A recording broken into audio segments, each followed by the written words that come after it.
Srimatre Namaha. Good evening, everyone. Smile. Smile is a cooling system of heart, sparkling system of eyes, lighting system of face, relaxing system of mind. So, activate all system with your sweet smile. మన systems అన్నీ activate చేసుకోవడానికి స్వీట్గా చిన్న నవ్వు నవ్వండి అని. ఇది ఎందుకు చెప్తున్నానంటే, ప్రతి నవ్వు వెనకమాల వాళ్ళు చెప్పుకోలేని చాలా బాధలు ఉంటాయి.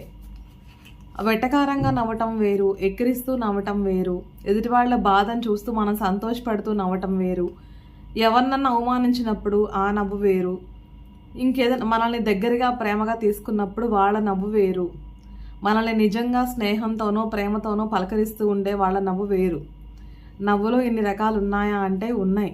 జీవితాల్లో దగ్గరగా చూసే వాళ్ళకైతే ఇలాంటివన్నీ తెలుస్తాయి. ఒప్పుకున్న వాళ్ళు ఎవరన్నా ఉంటే లైక్ చేయండి. ఇది ఎందుకు చెప్పానంటే, నా సిస్టర్ ఒకరు ఉన్నారనమాట. తను ఏం చెప్పిందంటే, ఎందుకు ఊరికే అలా పళ్ళెక్కిలిస్తూ మాట్లాడతావు అని. నాకు ఆ మాట అనగానే చాలా బాధేసింది. దానికి ఎందుకు ఇప్పుడు రీజన్ చెప్తున్నానంటే, ఇప్పుడు మనం ఒకళ్ళింటికి అత్తగారింటికి ఒకళ్ళింటికి మనం కోడళ్ళకి వెళ్ళినప్పుడు మనకు నచ్చినట్టు మనం ఉంటాము అంటే వాళ్ళు ఏమంటారు, మా కుటుంబ గౌరవం ఇది, మీరు ఇలాగే ఉండాలి, ఇలా నవ్వుతూ పలకరించాలి, అవతల వాళ్ళు ఎలాంటి వాళ్ళైనా మీ అమ్మా నాన్నలు ఇదేనా మీకు నేర్పిన సంస్కారం అని అడుగుతారు కదా. లేకపోతే హస్బెండ్ ఊరుకుంటాడా, అందరితోనూ నీకు గొడవేనా అని అడగడా, ఒక్కసారి కాకపోతే ఒక్కసారైనా కూడా అడుగుతారు కదా. అలాంటివన్నీ లేకోకుండా మనం వాళ్ళ వల్ల పడిన బాధని, అవమానాల్ని, అసహనాన్ని, ఇలాంటివన్నిటిని మర్చిపోయి వాళ్ళని ఒక నవ్వుతో బాగున్నారా అని పలకరించడం కూడా తప్పేనా?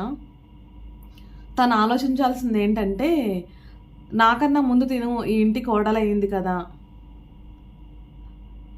తను కూడా ఒక ఆడపిల్లే కదా, తన మనసులో చెప్పుకోలేని బాధలు ఏమున్నాయో వాళ్ళ వల్ల బాధపడినా కూడా వాళ్ళని నవ్వుతూ పలకరిస్తుంది. అది గుడ్ క్వాలిటీ అయితే నేను కూడా ఇది నేర్చుకోవచ్చు కదా అని అనుకోవాలి. నా చెల్లి అయితే, నా తోడబుట్టినదైతే ఖచ్చితంగా ఏం చేస్తుంది, తను ఇప్పుడు చెప్తుంది హైమ ఇప్పటికీ కూడా. ఏం చెప్తుందంటే, అక్క నిన్ను చూసి నేను చాలా విషయాలు నేర్చుకున్నాను అని.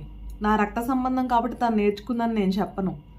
నన్ను చూసి ఇన్స్పైర్ అయ్యి చాలా విషయాల్లో కాంప్రమైజ్ అవుతుంది అని చెప్పంటే ఎందుకు అంటే, అక్క కూడా ఇలాంటి ఫేస్ చేసింది, నేను కూడా చాలా ధైర్యంగా ఉండాలి అని తను అనుకోవడం కోసమే కదా. ఇలా ఎవరిని పడితే వాళ్ళని ఎలా పడితే అలా మాట్లాడటం కరెక్ట్ కాదని ఫస్ట్ నేర్చుకోవాలి. తిరిగి నేను కూడా ఎందుకులా నువ్వు అవసరం లేకుండా పళ్ళికిలిస్తావు అంటే ఒక మాట అయిపోయిద్ది కదా. కానీ నేను అనలేదు. తను అనందుకు బాధపడ్డాను. కానీ తను ఏం చెప్పిందంటే, నేను నిన్ను అనలేదు అని చెప్పింది. అక్కడితో ఫుల్ స్టాప్ పడిపోయింది కదా. తనకి ఏం చెప్తున్నానంటే, ప్రతి నవ్వు వెనకమాల చెప్పుకోలేని బాధ అనేది ఉంటుంది. ప్రతి హస్బెండ్ మనం ఎలా ఉన్నా యాక్సెప్ట్ చేశారనుకోండి, ఆ ఆడపిల్లలకి వాళ్ళ నోటిగా అద్దు అదుపు లేకుండా మాట్లాడతారేమో. కానీ నా హస్బెండ్ అలా ఒప్పుకోరు, తనకి అలా నచ్చదు. తనకి నచ్చినట్టు ఉంటేనే కదా నా సంసారం, నా లైఫ్ బాగుంటుంది. అందుకనే నాకు కోపం వచ్చినా కూడా చాలా వరకు కాంప్రమైజ్ అయిపోయి, కోపం వచ్చినా బాధ కలిగినా కళ్ళంట నీళ్లు పెట్టుకుంటూ చిన్ని నవ్వు నవ్వి వదిలేస్తాను. మనం అలా బాధపడుతున్నామని తెలిసినప్పుడు ప్రశ్నించాల్సింది ఎవరు అంటే భర్త.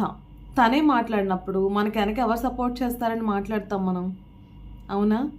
ఎవరికైనా ఇది కరెక్ట్ అనిపిస్తే మెసేజ్ చేయండి. Thank you.